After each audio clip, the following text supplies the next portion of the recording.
Baik, kemudian teman-teman sekalian, penting sekali menjaga bagi orang-orang beriman dari pengaruh-pengaruh lingkungan, karena kata kafar pun itu bisa berupa perbuatan ya yang dikerjakan oleh orang beriman yang perbuatannya mirip seperti orang tidak beriman. Ya, seperti orang beriman ngaku muslim tapi nggak mau sholat, ya kan? Orang tidak beriman nggak sholat karena nggak ada iman, tapi orang beriman ngaku muslim tidak mau sholat, itu persoalan, ya kan? Kemudian misalnya orang beriman tidak mau zakat. Ya, karena itu sering saya katakan di Al-Quran itu ada beberapa penegasan dengan menggunakan kata kafar, menyindir secara tegas bagi orang yang mengaku muslim, mengaku beriman, tapi berbuat seperti orang yang tidak beriman. Seperti Quran surah ke-14 ya, Ibrahim ayat ke-7 itu kan. Wa idz ta'adzana rabbukum la in syakartum la azidannakum wa la in kafartum inna 'adzabi lasyadid. Dan ketika Rabbmu telah menyampaikan, ya kan?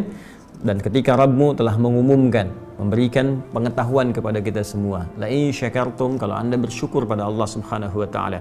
Di antara makna syukur ya dengan nikmat yang Allah berikan kepada kita. Ada nikmat harta benda. Ketika nikmat itu diterima, bagaimana kita kemudian menghadirkan sikap syukur kita dengan cara menunaikan perintah Allah lewat harta itu, lewat titipan itu. Ada zakatnya misalnya, kan? Ada infaknya. Ketika diberikan zakat itu tanda syukur kita.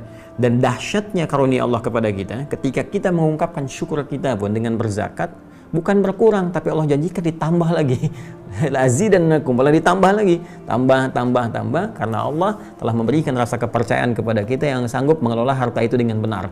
Jadi begitu kita punya kesanggupan, diberikan, ya, dan itu akan jadi manfaat harta itu dan menjadi bekal kehidupan yang baik bagi kita saat kembali kepada Allah di akhirat nanti.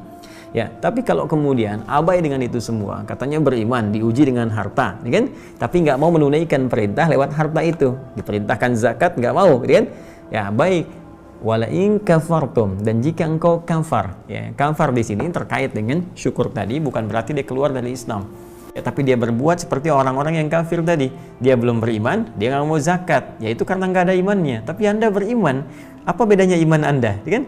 Apa peran iman Anda? Lalu apa yang membedakan Anda dengan mereka? Jadi disindir dengan tegas oleh Allah bagi orang yang mengaku Islam tapi nggak mau sholat, orang mengaku beriman tapi nggak mau zakat misalnya. Nah, itu diberikan satu gambaran perbuatan dalam bentuk kata kafar. Jamaahnya apa?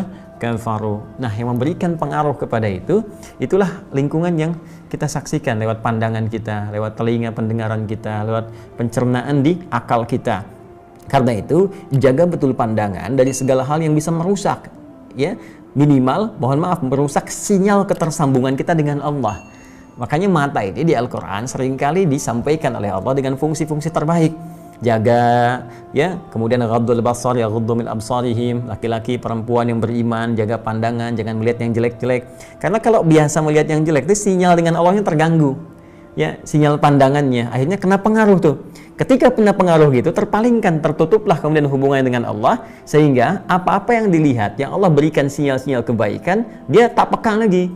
Lihat mushaf misalnya nggak ada getaran, nggak ada keinginan untuk baca, ya. Lihat orang sholat nggak ada getaran, padahal sudah waktunya tiba, adzan sudah selesai. Lihat orang ke masjid masih belum tergetar untuk menunaikan sholat.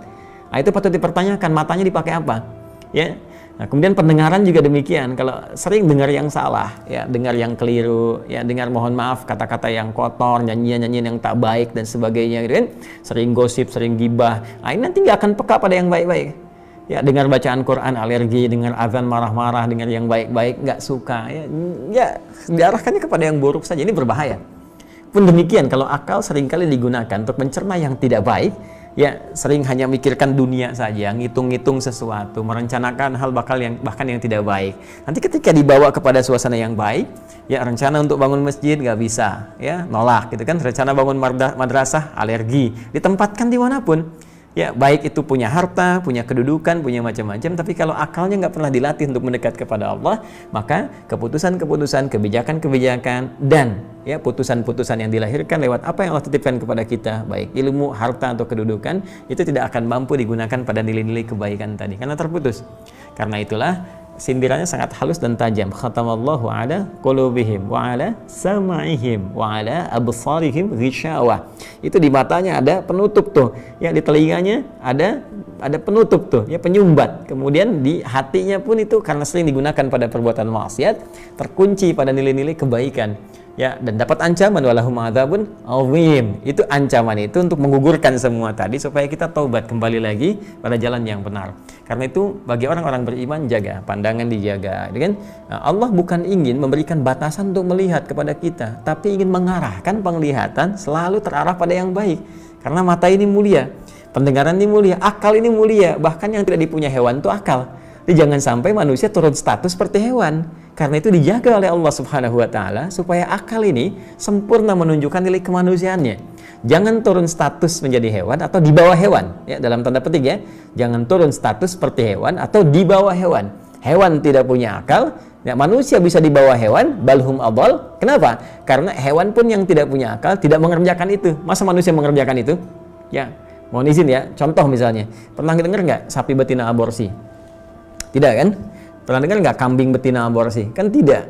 Kambing nggak pernah aborsi, sapi nggak pernah aborsi. Kenapa manusia bisa aborsi? Menggugurkan janin itu akan ditanya loh.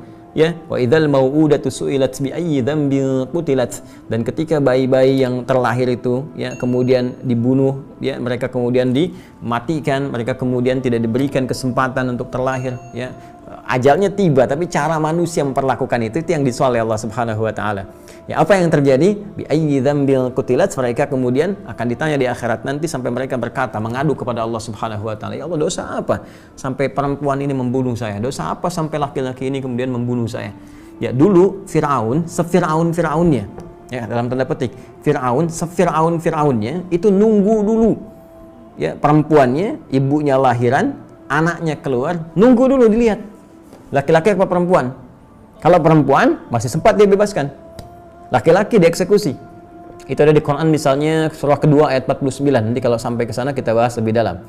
Wa idz najjaynakum min ali fir'aun yasumunakum su'al 'adzab yudzabbihuna abna'akum wa yastahyuna nisa'akum. Ya, jadi wa fi dzalikum bala'un min rabbikum 'azim. Kata Allah, ya, kami selamatkan dulu Musa dan para pengikutnya, ya kan? Bagaimana kami selamatkan kalian semua dari kekejaman Firaun. Itu kalau su'al azab itu kalau ada siksaan yang keji, ini yang keji kata Allah tuh. Yang paling keji itu ini. Ya, perempuannya sedang hamil mengandung, kemudian diintai, diawasi, ya, dan didampingi oleh algojo. Ketika lahir kemudian perempuan dia bebaskan. Kalau laki-laki dia sembelih di hadapan ibu yang baru melahirkannya. Itu disebut oleh Al-Qur'an sebagai siksa yang paling keji. Nah, manusia sekarang, perhatikan baik-baik, ini sangat jauh dari Firaun. Ya, sangat jauh. Firaun sefiraun-firaunnya itu masih menunggu bayinya lahir, perempuan bebas. Manusia sekarang, dia nggak peduli lahir laki-laki atau perempuan. Bahkan dalam kandungan pun janin harus dihabisi, ya, dalam kondisi-kondisi yang tertentu yang sekarang bahkan kita dengar beritanya. Maka demi Allah saya katakan dosa yang sangat besar. Dosa yang sangat besar. Itu dokternya, bidan yang terlibatnya, orangnya dan sebagainya. Kalau dengan sengaja menggugurkan kandungan tidak ada yang dibenarkan oleh syariat, oleh syar'i, ya, bukan karena misalnya ada satu bahaya tertentu, karena kondisi tertentu yang dikonsultasikan baik pada dokter, pada ulama dan memang dibenarkan hal demikian, maka di luar itu semua adalah dosa yang dipertaruhkan di hadapan Allah Subhanahu wa taala dengan luar biasa sampai janinnya bicara kepada Allah, yaitu, "Ya Allah, dosa apa aku sampai dihabisi oleh orang-orang ini sebelum aku tumbuh dengan izin-Mu ya Rabbal Alamin." Saya ingin tegaskan, bahkan orang munafik yang sangat dikecam oleh Al-Qur'an, sifat-sifatnya yang tidak biasa itu, ya, sifat-sifatnya yang sangat dicela itu, dalam kondisi nifak pun, ya, terkontaminasi penyakit nifak sehingga menjadi munafik, maka dia masih berhak mendapatkan hidayah Allah Subhanahu wa taala. Perhatikan di sini saya ingin tegaskan bagaimana rahmannya Allah. Ya Rahman, ya Rahman, dengan nilai kasih yang sangat luar biasa. Orang kafir dapat hidayah, orang munafik masih dapat hidayah. Ternyata penjahat sejahat-jahatnya pun masih dapat hidayah. Dan tinggal pilihan mau kembali atau enggak, ya. Pemabuk, pembunuh, pezina dan sebagainya masih ada pilihan untuk kembali jadi baik. Ya, tinggal kita bagaimana menguatkan jiwa kita untuk kembali jadi orang baik. Jadi kalau bisa menjadi saleh, dan itu hak kita untuk saleh. Kenapa memilih salah? Ya, karena itu penting bagi kita untuk menatap kehidupan kita dengan baik, dengan bijak, teman-teman. Sebelum nyawa sampai di kerongkongan, kita masih punya hak dan bisa menuntut hak kita itu lewat ikhtiar kita.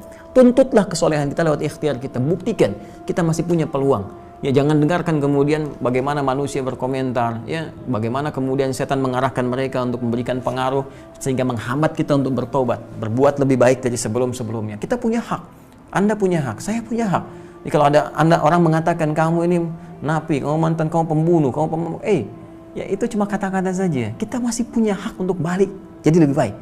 Tidak semua, ingat baik-baik teman-teman sekalian, tidak semua manusia itu, bahkan kita bisa katakan sepanjang masih manusia, kalau dia bukan nabi, bukan rasul, pasti pernah berbuat salah dalam hidupnya.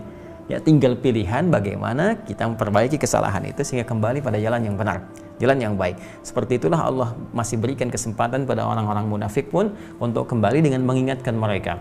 Karena itu di ayat 11, wa idza qila lahum la tufsidu fil ard, jika dikatakan pada mereka, itu kan? Di ayat ke-13, wa idza qila lahum aminu, jika dikatakan pada mereka, ayat 11 jangan berbuat kerusakan, ayat ke-13 ayo beriman seperti orang-orang beriman dengan benar. Saya sayang kepada kalian semua. Katanya punya iman, gunakan imannya. Ini pertaruhan kita di hadapan Allah. Jadi masih ada pengingat. Ya, hanya kadang-kadang kalau memang penyakitnya sudah terakumulasi dalam jiwa mereka, dalam hati mereka, kadang-kadang responnya datang dengan cara yang tidak menyenangkan atau bahkan dengan celah-celahan, ya. Ya, sampai mereka mengatakan apakah kami harus beriman seperti orang-orang yang bodoh, ya. Jadi orang beriman itu disebut orang bodoh. Orang yang sholat orang bodoh, menghafal Quran orang bodoh, orang zakat orang bodoh, ya kan? Nah, ini artinya masih terakumulasi penyakit dalam dirinya. Tapi dalam kondisi itu pun tetap dia masih punya peluang untuk kembali bertobat sepanjang nyawanya belum sampai ke kerongkongan.